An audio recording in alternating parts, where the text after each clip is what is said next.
Hello दोस्तों, आज हम सुनेंगे एक गरीब किसान की कहानी।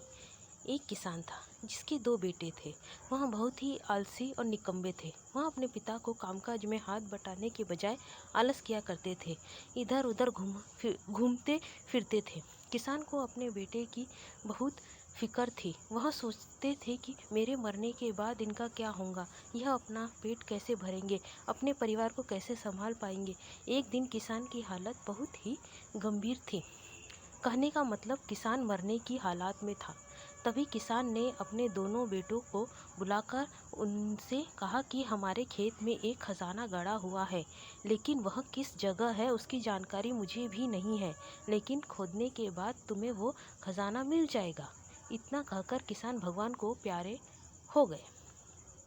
खजाने की खबर सुनकर दोनों बेटों के मन में लालच आ गया और वो दोनों खेतों पर चले गए और खेत को खोदने लगे। खजाने की लालच में कुछ ही दिनों में पूरे खेत को खोदने के बाद वह घर जाकर बैठ गए और वह अपने पिता को कोसने लगे। इसी तरह कुछ महीने बीत गए और वर्षा ऋतु का आगमन हुआ। किसान के बेटों के पास पेट भरने के लिए सिर्फ एक ही जरिया था, वो है खेती।